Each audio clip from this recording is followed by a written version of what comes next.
അതെ, എനിക്ക് കോഴി വളർത്തൽ മടുത്തു ട്ടോ. ഒരുപാട് കാലമായി ഞാൻ കോഴീനെ വളർത്തുന്നു. പക്ഷേ എൻ്റെ കയ്യിൽ നിന്ന് പൈസ മുടക്കി ഞാൻ അങ്ങോട്ട് കൊടുക്കുക എന്നല്ലാതെ എനിക്ക് തിരിച്ചൊന്നും ഇങ്ങോട്ട് കിട്ടുന്നില്ല. പിന്നെ ഞാൻ എന്തിനാ കോഴീനെ വളർത്തുന്നത്? അതുകൊണ്ട് കോഴി വളർത്തലെല്ലാം നിർത്തി ഞാനിതാ കുരുമുളക് കൃഷി തുടങ്ങിയിട്ടുണ്ട്. അപ്പം ഒരുപാട് സ്ഥലമുള്ള ആളുകൾക്ക് ചെയ്യാൻ പറ്റിയ നല്ലൊരു പരിപാടിയാണ് കുരുമുളക് കൃഷി. നല്ല വിലയുണ്ട് കേട്ടോ. എനിക്ക് തോന്നുന്നു കിലോയ്ക്ക് 500 600 അങ്ങനെ എന്തോ റേറ്റും കാര്യങ്ങളും വരുന്നുണ്ട്. പിന്നെ ഒരു കാര്യം കൂടി, ഞാൻ ചുമ്മാ പറഞ്ഞതാ കോഴി വളർത്തൽ നിർത്തുന്നുണ്ടെന്നുള്ളത്. ഞാൻ കോഴി വളർത്തലൊന്നും നിർത്തുന്നില്ല. ഞാൻ അത്ര ഇഷ്ടത്തോടു കൂടി വളർത്തുന്നതല്ലേ എൻ്റെ കോഴികളെ, പിന്നെ എങ്ങനെ ഞാൻ അവരെ ഒഴിവാക്കും? അപ്പോൾ തൽക്കാലം അവരെൻ്റെ കൂടെ തന്നെ കഴിയട്ടെ. അതുപോലെ എനിക്ക് കുരുമുളക് കൃഷിയൊന്നുമില്ല കേട്ടോ, ഞാൻ ചുമ്മാ പറഞ്ഞതാണേ. പക്ഷേ ഇത് നമ്മുടെ വീട്ടിലേക്കുള്ള കുരുമുളകാണ്. വീട്ടാവശ്യത്തിനുള്ള കുരുമുളക് നമുക്ക് പറമ്പിൽ തന്നെ കിട്ടല്ലോ. അങ്ങനെ എനിക്ക് എൻ്റെ പറമ്പിൽ നിന്ന് കിട്ടിയതാണ് ഈ ഒരു കുരുമുളക് പറിച്ച് നന്നായിട്ട് ക്ലീൻ ചെയ്ത് കഴുകി ഉണക്കാനായിട്ട് ഞാൻ വെയിലത്തിട്ടിരുന്നു. ആ ഒരു സമയത്ത് ഒരാൾ എന്നോട് ചോദിച്ചു, ഇത് വിൽക്കാനുള്ളതാണോ എന്ന്. അങ്ങനെയാട്ടോ ഞാൻ അതിനെപ്പറ്റി കൂടുതലായിട്ട് ചിന്തിച്ചത്. അപ്പം നിങ്ങൾക്ക് ഒരുപാട് സ്ഥലമൊക്കെ ഉള്ള ആളുകളാണെങ്കിൽ നിങ്ങൾക്ക് ചെയ്യാൻ പറ്റിയ നല്ലൊരു പരിപാടിയാണ് കുരുമുളക് കൃഷി. നല്ല വിലയുണ്ട് കേട്ടോ. അതുമാത്രമല്ല, പണ്ടൊക്കെ നമ്മൾ വല്ലപ്പോഴും ഒരു കറികളിൽ ഇട്ടിരുന്ന കുരുമുളകായിരുന്നു. ആശാൻ ഇപ്പം കയറി എവിടെ എത്തിയെന്നറിയാം. ഇപ്പം കോഴിമുട്ട മുതൽ അങ്ങ് ചിക്കൻ കറി മട്ടൻ കറി വരെ കുരുമുളകില്ലാതെ അടുപ്പത്ത് വേവില്ല. ആ ഒരവസ്ഥയിൽ കൂടിയാണ് മുന്നോട്ട് പോകുന്നത്. അപ്പം കുരുമുളക് കൃഷി നിങ്ങൾ ചെയ്യുകയാണെങ്കിൽ ഉറപ്പായിട്ടും നിങ്ങൾ സക്സസ് ആവും. നിങ്ങൾക്ക് ആരും വാങ്ങില്ല അങ്ങനത്തെ ഒരു ടെൻഷനോ കാര്യങ്ങളോ ഒന്നും വേണ്ട. കുരുമുളക് എല്ലാവരും വാങ്ങും കേട്ടോ. എല്ലാവർക്കും ആവശ്യമുള്ളൊരു സാധനമാണ്. ചില ആളുകൾ ചോദിക്കുന്നുണ്ട്, നല്ല കുരുമുളക് എവിടെ നിന്നാണ് വാങ്ങാൻ കിട്ടുക എന്നുള്ളത്. കടയിൽ നിന്നൊന്നും വാങ്ങാതെ വീടുകളിലൊക്കെ കുരുമുളക് കൊടുക്കുന്നുണ്ടെങ്കിൽ ഉറപ്പായിട്ടും ആളുകൾ വാങ്ങും. നിങ്ങൾ ജസ്റ്റ് ഒന്ന് ട്രൈ ചെയ്ത് നോക്കുക. ഞാനും ഒന്ന് ട്രൈ ചെയ്ത് നോക്കണം എന്ന് വിചാരിക്കുന്നുണ്ട്. പക്ഷേ ഏത് ബ്രീഡാണ് വാങ്ങുക എന്നുള്ളത് എനിക്കറിയില്ല കേട്ടോ. അപ്പം ഈ വീഡിയോ കാണുന്ന ആരെങ്കിലും കുരുമുളക് കൃഷി ചെയ്യുന്നുണ്ടെങ്കിൽ ഏത് ബ്രീഡാണ് ഈ ഒരു കൃഷിക്ക് നല്ലത് എന്നുള്ളത് നിങ്ങളൊന്ന് കമൻറ്റ് ചെയ്യുക. അതുപോലെ ഇതിനെക്കുറിച്ച് എന്തൊക്കെ കാര്യങ്ങൾ നമ്മൾ ശ്രദ്ധിക്കണം അതെല്ലാം നിങ്ങളൊന്ന് കമൻറ്റ് ചെയ്യുക കേട്ടോ. എനിക്ക് തോന്നുന്നു കുറ്റിക്കുരുമുളകൊക്കെ ആണെങ്കിൽ നമുക്ക് എപ്പോഴും കുരുമുളക് കിട്ടുമെന്ന് തോന്നുന്നുണ്ട്. അപ്പോൾ ടെറസിൻ്റെ മുകളിലൊക്കെ ചെയ്യാൻ നിങ്ങൾ ആഗ്രഹിക്കുന്നുണ്ടെങ്കിൽ നിങ്ങൾക്ക് കുറ്റിക്കുരുമുളകൊക്കെ വാങ്ങിയിട്ട് ചെയ്യാവുന്നതാണേ. അപ്പോൾ പറമ്പിലൊക്കെ ആണെങ്കിൽ നമുക്ക് ആ ഒരു എപ്പോഴും പോയി നോക്കേണ്ട യാതൊരു ആവശ്യമില്ലല്ലോ. അതുകൊണ്ട് നല്ല കുരുമുളക് തൈകൾ കിട്ടുകയാണെങ്കിലേ പറമ്പിലൊക്കെ ഒന്ന് വെച്ച് പിടിപ്പിക്കുക കേട്ടോ. പിന്നെ നഴ്സറികളിലൊക്കെ പോയാൽ നല്ല ഇനത്തിൽപ്പെട്ട തൈകൾ കിട്ടും. നിങ്ങളൊന്ന് അന്വേഷിച്ച് നോക്കുക. ഞാനും അന്വേഷിച്ച് നോക്കട്ടെ. പിന്നെ അറിയുന്ന ആൾക്കാർ, ഞാൻ മുന്നേ പറഞ്ഞു, അറിയുന്ന ആൾക്കാർ പറഞ്ഞു തരിക കേട്ടോ. ഇത് എനിക്ക് തോന്നുന്നു നല്ല ഇനത്തിൽപ്പെട്ട കുരുമുളകാണെന്ന് തോന്നുന്നുണ്ട് കണ്ടിട്ട്. കാരണം സാധാ കുരുമുളകിനേക്കാളും കുറച്ചും കൂടി തിരിയൊക്കെ ഉണ്ട്. അതുപോലെ നല്ലോണം മണിയുണ്ട് കേട്ടോ. കുരുമുളകിൻ്റെ നല്ലോണം മണിയുണ്ട്. ഇതിൻ്റെ പേരൊന്നും എനിക്കറിയില്ല, പക്ഷെ അത്യാവശ്യം നന്നായിട്ടുണ്ട് കണ്ടോ. നല്ല വലിയ കുരുമുളകാണേ. കുറേ എണ്ണം പഴുത്തും പോയിട്ടുണ്ട്. അത് പറിച്ചെടുക്കാൻ കുറച്ചൊന്ന് നേരം വൈകി. എന്നാലും ഞാനിതാ എല്ലാം നന്നായിട്ട് ക്ലീൻ ചെയ്തെടുത്തിട്ടുണ്ട്. ഇങ്ങനെ കാണുമ്പോൾ നല്ല ഭംഗിയുണ്ടല്ലേ കാണാൻ. പച്ചയും ചുമപ്പും കാണുമ്പോൾ നല്ല രസമുണ്ട് കാണാനായിട്ട്. പക്ഷേ കൈക്ക് നല്ല പുകച്ചിലും ഉണ്ട് കേട്ടോ. എനിക്ക് തോന്നുന്നു നല്ല എരിവുള്ള കുരുമുളകാണ് എന്നുള്ളത്. എന്തായാലും ഇതൊന്ന് നന്നായിട്ട് കഴുകിയെടുക്കട്ടെ. കഴുകിയെടുത്തിട്ട് വേണം ഇത് വെയിലത്തിട്ട് ഉണക്കിയെടുക്കാനായിട്ടേ. ഇതിപ്പം ഞാൻ ഉണക്കിയിട്ട് കൊടുക്കുകയാണെങ്കിൽ വാങ്ങാൻ ആളുകളുണ്ട് കേട്ടോ. പക്ഷേ നമ്മളെടുത്ത് കൊടുക്കാനും നമ്മുടെ വീട്ടാവശ്യത്തിനും കൂടിയുള്ള കുരുമുളക് എൻ്റെ കയ്യിലില്ല. അതുകൊണ്ട് തൽക്കാലം ആ ഒരു സാഹസികതയ്ക്ക് ഞാൻ മുതിരുന്നില്ല. ഞാനിങ്ങനെ ആലോചിക്കാം കേട്ടോ. നമ്മളിങ്ങനെ പറയും നമുക്ക് വരുമാനമല്ല, നമ്മളൊരു വീട്ടമ്മയാണ്, വീട്ടിലിരുന്നിട്ട് വരുമാനം നേടണമെങ്കിൽ നമ്മൾ തന്നെ വിചാരിക്കണം. ഇതും ഒരു വരുമാനമല്ലേ. ഇപ്പോൾ കുരുമുളക് കൃഷിയൊക്കെ ചെയ്തിട്ട് കുരുമുളകൊക്കെ സെയിൽ ചെയ്യാന്ന് പറഞ്ഞാൽ അതൊരു വരുമാനമാണ്. അതുപോലെ കോഴീനെ വളർത്തി കോഴിമുട്ട സെയിൽ ചെയ്യുക, കോഴീനെ സെയിൽ ചെയ്യുക, താറാവ് മുട്ട, കാടമുട്ട, പിന്നെ പശുവിനെ വളർത്തിയിട്ട് പാല്, അതെല്ലാം ഒരു വരുമാനം തന്നെയാണ് കേട്ടോ. പിന്നെ എനിക്ക് വീട്ടിലിരുന്നിട്ട് കുറച്ചും കൂടി ഒരു ഗുണമായിട്ട് തോന്നിയത്, ഇപ്പോൾ പുറമെ ജോലിക്ക് പോവുകയാണെങ്കിൽ രാവിലെ നമ്മൾ പുലർച്ചയ്ക്ക് എഴുന്നേറ്റ് പണികളെല്ലാം തീർത്തിട്ട് വേണം ജോലിക്ക് പോകാനായിട്ട്. പിന്നെ വൈകുന്നേരം വരുമ്പോൾ നമുക്ക് ഭയങ്കര ക്ഷീണവും അങ്ങനെ ആയിരിക്കുമല്ലോ. എന്നിട്ട് വന്നിട്ട് ബാക്കി പണികളും വലിക്കണം, അങ്ങനെ പോവല്ലേ. പിന്നെ അവർക്കൊക്കെ കിട്ടുക എന്ന് പറഞ്ഞാൽ ഒരു സൺഡേ, ഒഴിവുള്ള ദിവസം ഒരു സൺഡേ ആയിരിക്കും. അന്നായിരിക്കും അവർ എല്ലാ പണികളും ഒരുമിച്ചെടുക്കുക. ചുരുക്കി പറഞ്ഞാൽ അവർക്ക് ഒട്ടും റെസ്റ്റ് ഉണ്ടാവില്ല കേട്ടോ. പക്ഷേ നമ്മളെ സംബന്ധിച്ചിടത്തോളം നമ്മൾ വീട്ടിലാണ്. അപ്പോൾ വീട്ടിലിരുന്ന് തന്നെ നമുക്ക് നമ്മുടെ കാര്യങ്ങളും ചെയ്യാം. അതോടൊപ്പം തന്നെ നമുക്ക് എന്താണോ വരുമാനം തരുന്നത് അതിൻ്റെ ആ ഒരു കാര്യങ്ങളും നമുക്ക് നോക്കി നടത്താൻ പറ്റും.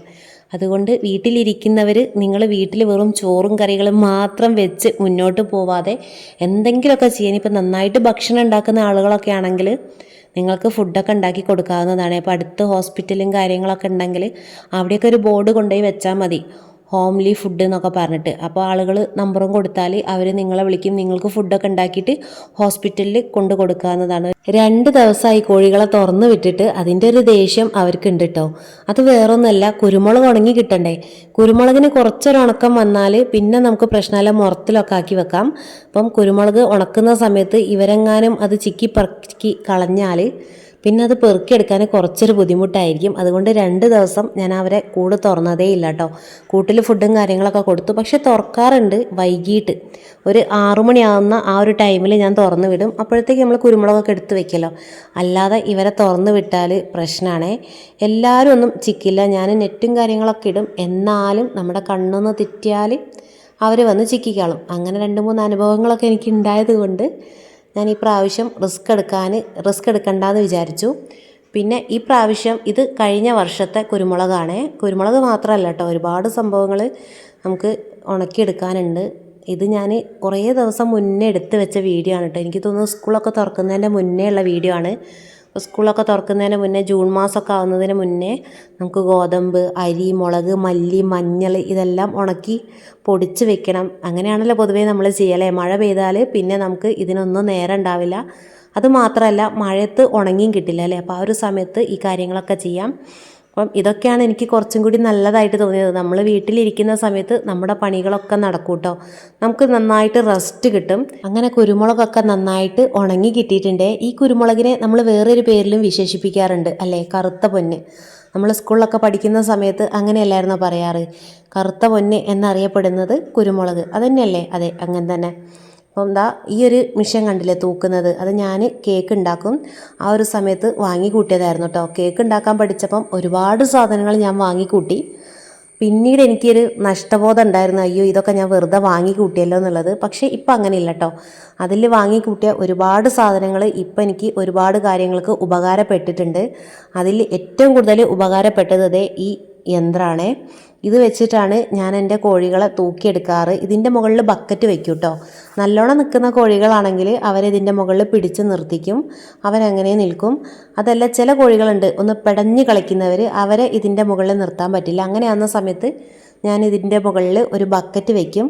എന്നിട്ട് കോഴികളെ ആ ഒരു ബക്കറ്റിൽ വെച്ചിട്ടാണ് തൂക്കിയെടുക്കുക. ചില ആളുകൾക്ക് തൂക്കം നിർബന്ധമാണ്. അതായത് നമ്മളിപ്പോൾ കോഴിക്കടയിലേക്കൊക്കെ സെയിൽ ചെയ്യുന്ന സമയത്ത് അവരവിടുന്ന് വിളിച്ച് പറയും, ഒരു 1.5 കിലോയുടെ കോഴി അല്ലെങ്കിൽ ഒരു 2 കിലോ വെയിറ്റ് വരുന്ന കോഴി എന്നൊക്കെ പറയുന്ന സമയത്ത് നമുക്കൊരു ഏകദേശം ഇവിടുന്ന് തൂക്കിക്കൊണ്ടായാൽ പ്രശ്നമില്ല. പക്ഷേ നമ്മൾ അവിടെ എത്തുന്ന സമയത്ത് ഒരു പക്ഷേ അളവ് കുറഞ്ഞാലോ കൂടിയാലോ ഒക്കെ പ്രശ്നമല്ലേ. അതുകൊണ്ട് എപ്പോഴും ഞാൻ ഇവിടുന്ന് അങ്ങനെ കോഴിക്കടയിലേക്കൊക്കെ കൊണ്ടുവന്ന കോഴികളെ ആണെങ്കിൽ ഇതുപോലെ വെയിറ്റ് നോക്കാറുണ്ട്. പിന്നെ ഈ അമ്പലങ്ങളിലേക്കൊക്കെ വാങ്ങുന്ന ആളുകൾ അവർക്കൊന്നും അങ്ങനെ വെയിറ്റിൻ്റെ പ്രശ്നമില്ല കേട്ടോ. പക്ഷേ ചില ആളുകൾക്ക് വെയിറ്റ് നിർബന്ധമാണ്. അതുകൊണ്ട് ഞാനിങ്ങനെ തൂക്കി കൊടുക്കാറുണ്ട്. അതാ കുരുമുളകൊക്കെ എനിക്ക് തോന്നുന്നു 500ൻ്റെ മുകളിലൊക്കെ ഉണ്ട് കേട്ടോ. 1 kg ഇല്ല, എന്നാലും അത്യാവശ്യം നന്നായിട്ട് കിട്ടിയിട്ടുണ്ട്. ഇത് പഴയ കുരുമുളകാണ്, പുതിയതല്ല. പുതിയത് കുറച്ച് ദിവസം കൂടി കഴിഞ്ഞാലേ ഉണങ്ങി കിട്ടുള്ളൂ. ഈ കോഴിക്കുഞ്ഞുങ്ങളെ മനസ്സിലായോ? ഇതാണ് നമ്മുടെ സൊണാലി കോഴിക്കുഞ്ഞുങ്ങൾ. ഞാൻ കൂട് തുറന്നതായിരുന്നു വെള്ളം കൊടുക്കാനായിട്ട്. വെള്ളമൊക്കെ നിറച്ച് തിരിച്ച് വന്നപ്പോൾ ദാ ഇങ്ങനെയാണ്. ഇവർ കൂട്ടിന്ന് പുറത്തേക്ക് ചാടി. ഞാൻ പറഞ്ഞില്ലേ കഴിഞ്ഞ ദിവസം, അതായത് ഇവർ പുറത്തേക്ക് ചാടുന്ന സമയത്ത് വലിയ കോഴികളോട് മണ്ടയ്ക്ക് കൊത്ത് കിട്ടുന്നുള്ളത്. ഇന്ന് എന്തോ ഒരു ഭാഗ്യത്തിന് ഞാൻ വലിയ കോഴികളെ ആ ഒരു നെറ്റിൻ്റെ കൂട്ടിന്ന് ഇതിലേക്ക് ആക്കിയിട്ടില്ല. അതുകൊണ്ട് ഇവർ രക്ഷപ്പെട്ടു കേട്ടോ. കഴിഞ്ഞ ദിവസം ഇതുപോലെ ഒരുത്തൻ ചാടിയിട്ടുണ്ടായിരുന്നു. അവനെ രാവിലെ നെറ്റിൻ്റെ ഉള്ളിൽ നിന്നാണ് കിട്ടിയത്. ഭാഗ്യത്തിന് പരിക്കുകളൊന്നും ഇല്ലായിരുന്നു. ഇവർ ലോക്ക് ഇട്ടിട്ടില്ലെങ്കിൽ ഇവർ പുറത്ത് ചാടിക്കാളും. അത് ആ ഒരു ഡോറ് ലോക്ക് ഇട്ടില്ലെങ്കിൽ ഒന്ന് ചെരിഞ്ഞ് നിൽക്കും കേട്ടോ. എന്താണെന്നറിയില്ല, അതിനെന്തോ ഒരു ചെറിയൊരു കംപ്ലയിൻ്റ് ഉണ്ട്. അതൊക്കെ ഒന്ന് നന്നാക്കണം. ഞാൻ വിചാരിച്ച് ജസ്റ്റ് വീഡിയോ എടുത്തിട്ട് നിങ്ങളെ കാണിച്ചു തരാമെന്നുള്ളത്. ഇതിപ്പോൾ കുറച്ച് ആളുകളേ ഉള്ളൂ കേട്ടോ, ബാക്കി എല്ലാവരും കൂട്ടിലാണേ. പിന്നെ അതാ നമ്മുടെ ഗ്രാമശ്രീ കോഴികൾ, അവരും അത്യാവശ്യം വലിപ്പം കാര്യങ്ങളൊക്കെ വെച്ചിട്ടുണ്ട്. ഇതിൽ 2-3 എണ്ണത്തിന് നമ്മൾ സെയിൽ ചെയ്തിട്ടുണ്ട്. ബാക്കി കുഞ്ഞുങ്ങളാണ് ഇവർ. ഇതിൽ കുറച്ച് പിടക്കോഴികളും ഉണ്ട് കേട്ടോ. അപ്പോൾ ഇവർ കണ്ടില്ലേ കാലൊക്കെ കൊത്തി തിന്നുന്നത്. നല്ലോണം കൊത്തിട്ടോ, നല്ലോണം എന്ന് പറഞ്ഞാൽ നല്ലോണം കൊത്തിക്കാളും. കൊത്തിയിട്ട് നമുക്ക് വേദനയാവും. ഇറച്ചി ഇങ്ങനെ കടിച്ച് പറിക്കുന്ന രീതിയിലാണ് ഇവർ കൊത്തുക. ഇനി കുറച്ചും കൂടി വലുതായാൽ എന്താവോ അവിടെ വെച്ച് കാണാമല്ലേ. എന്താണെന്നറിയില്ല, ഇവർക്ക് ഫോണിൽ വീഡിയോ എടുക്കുന്നതിനോട് കുറച്ച് ഇഷ്ടക്കേടുണ്ട് കേട്ടോ. ആ ഒരു സമയത്താണ് ഇവർ എന്നെ നന്നായിട്ട് അറ്റാക്ക് ചെയ്യുന്നത്. എനിക്ക് തോന്നുന്നു ഇവരുടെ വീഡിയോ എടുത്തിട്ട് ഇങ്ങനെ ഇടുന്നത് ഇവർക്ക് ഇഷ്ടമല്ല എന്ന് തോന്നുന്നുണ്ട്. എന്തായാലും ഒന്ന് ചോദിച്ചു നോക്കണം. പിന്നെ എൻ്റെ വീഡിയോ കണ്ടിട്ട് ഒരുപാട് ആളുകൾ കോഴി വളർത്തൽ തുടങ്ങി, അതുപോലെ കോഴീനെ ഒരുപാട് സെയിൽ ചെയ്തു എന്നൊക്കെ പറയുന്നത് കേട്ടു. ഒരുപാട് സന്തോഷമുണ്ട് കേട്ടോ. നിങ്ങൾ ഇനിയും കോഴികളെ വളർത്തുക, സെയിൽ ചെയ്യുക, നല്ലൊരു വരുമാനം ഉണ്ടാക്കിയെടുക്കുക.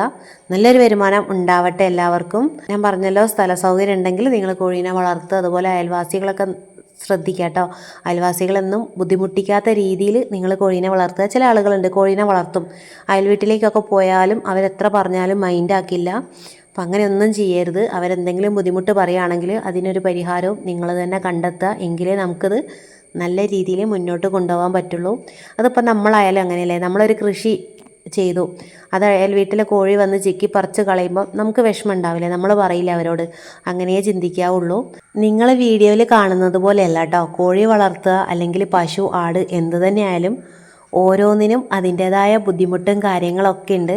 നമ്മളിങ്ങനെ വീഡിയോയിൽ കാണുമ്പം, അല്ലെങ്കിൽ വേറൊരാളെ വീട്ടിൽ ചെന്ന് കാണുമ്പം നമുക്ക് കണ്ണിന് നല്ല കുളിർമയുള്ള കാഴ്ചയായിരിക്കും. പക്ഷേ നമുക്ക് അനുഭവത്തിൽ വരുമ്പോഴാണ് അതിൻ്റെ ബുദ്ധിമുട്ടും കാര്യങ്ങളൊക്കെ നമുക്ക് മനസ്സിലാവുന്നത്. പക്ഷേ അത് നമ്മൾ ബുദ്ധിമുട്ടോട് കൂടി ചെയ്യുമ്പോഴാണ് അത് നമുക്കൊരു ബുദ്ധിമുട്ടായിട്ട് തോന്നുന്നത്. ഇഷ്ടത്തോടു കൂടി ചെയ്യുകയാണെങ്കിൽ നമുക്കതൊരു ബുദ്ധിമുട്ടേ അല്ല. അപ്പം നിങ്ങൾക്ക് താല്പര്യം ഉണ്ടെങ്കിൽ മാത്രം നിങ്ങൾ കോഴി വളർത്തലിലേക്ക് വരിക കേട്ടോ. പിന്നെ ഞാൻ പറഞ്ഞതൊന്നും ആരും മറന്നു പോവണ്ട, കുരുമുളക് കൃഷി. ഇനി കുരുമുളക് തന്നെ വേണമെന്നില്ല കേട്ടോ, നിങ്ങൾക്ക് സ്ഥലം ഉണ്ടെങ്കിൽ എന്തും കൃഷി ചെയ്യാം. പച്ചക്കറികൾ കൃഷി ചെയ്യാം, ഫ്രൂട്ട്സ് കൃഷി ചെയ്യാം, എന്തും കൃഷി ചെയ്യാം. അത് ചെയ്യാനുള്ളൊരു മനസ്സും കൂടി നിങ്ങൾക്ക് വേണം. എന്തിനും നമുക്ക് എന്താണോ സാധിക്കില്ല എന്ന് വിചാരിക്കുന്നത് അതിനായിരിക്കണം നമ്മൾ ആദ്യം ഇറങ്ങിത്തിരിക്കേണ്ടത്. എന്നെക്കൊണ്ട് സാധിക്കും, അത് തന്നെയായിരിക്കണം നമ്മുടെ മൈൻഡിൽ ഉണ്ടാവേണ്ടത്. അങ്ങനെയാണെങ്കിൽ തീർച്ചയായിട്ടും നിങ്ങൾ സക്സസ് ആവും. എന്തൊരു പരിപാടിക്ക് ഇറങ്ങിയാലും അതിന് തടസ്സം നിൽക്കാനും അത് മുടക്കാനും നിങ്ങളെ കുറ്റപ്പെടുത്താനും അതുപോലെ തളർത്താനും ഒരുപാട് ആളുകളുണ്ടാവും. അതൊന്നും നിങ്ങൾ മൈൻഡ് ചെയ്യരുത്. നിങ്ങൾക്കൊരു ലക്ഷ്യമുണ്ടല്ലോ, ആ ഒരു ലക്ഷ്യത്തിലായിരിക്കണം നിങ്ങളുടെ ശ്രദ്ധ. നമ്മുടെ സൊണാലി കോഴിക്കുഞ്ഞുങ്ങളൊക്കെ അത്യാവശ്യം വലിപ്പം വെച്ചിട്ടുണ്ട്. ഇതിൽ കുറച്ച് കോഴിക്കുഞ്ഞുങ്ങളെ നമ്മൾ സെയിൽ ചെയ്തിട്ടുണ്ടായിരുന്നു. അവർ വിരിഞ്ഞ ആ ഒരു സമയത്ത് തന്നെ സെയിൽ ചെയ്തിട്ടുണ്ട്. ബാക്കി കുട്ടികളാണ് ഇത്. ഇവർക്ക് ഭയങ്കര പേടിയാണ് കേട്ടോ. സൗണ്ടൊക്കെ കേൾക്കുമ്പോഴത്തേക്ക് ഇതുപോലെ ഒരു മൂലയിൽ വന്ന് നിൽക്കും. എല്ലാവരും ഒരുമിച്ച് വന്ന് നിൽക്കും കേട്ടോ. പിന്നെ അടുത്തേക്ക് വരികയില്ല. അതുപോലെ വെള്ളം, തീറ്റ ഇതൊക്കെ കൊടുക്കുന്ന സമയത്തും അവരിതുപോലെ ഒരു മൂലയിൽ പോയിട്ട് ഒതുങ്ങി നിൽക്കും. അവർക്ക് ഭയങ്കര പേടിയാണ് കേട്ടോ. ഇത്ര ചെറുപ്പത്തിലേ അവരിങ്ങനെയാണെങ്കിൽ വലുതാവുമ്പം എന്താണ് എന്നുള്ളത് അറിയില്ല. പിന്നെ ഗ്രാമശ്രീ, അവരത് പിന്നെ പറയണ്ട. അവർ കൂട്ടിൽ കയറിയാൽ പിന്നെ ഒരു രക്ഷയില്ല, കയ്യും കാലും കൊത്തി പറിച്ചങ്ങ് തിന്നുകയാണ് ചെയ്യുക. ഇവർ നേരെ ഓപ്പോസിറ്റാണ്. അവരൊരു മൂലയിൽ പോയി മാറി നിൽക്കുകയാണെങ്കിൽ ഇവർ ഒരു തലക്കുന്ന് നമ്മളെ തിന്നാൻ തുടങ്ങും. അതാണ് അവസ്ഥ. അപ്പോൾ ഇന്നത്തെ വീഡിയോ ഇത്രയൊക്കെ തന്നെ ഉള്ളൂ കേട്ടോ. വീഡിയോ ഇഷ്ടപ്പെട്ടാൽ തീർച്ചയായിട്ടും ലൈക്ക് ചെയ്യുക. നിങ്ങളുടെ അഭിപ്രായങ്ങളൊക്കെ ഒന്ന് കമൻറ്റിൽ പറയാം കേട്ടോ. Okay, bye.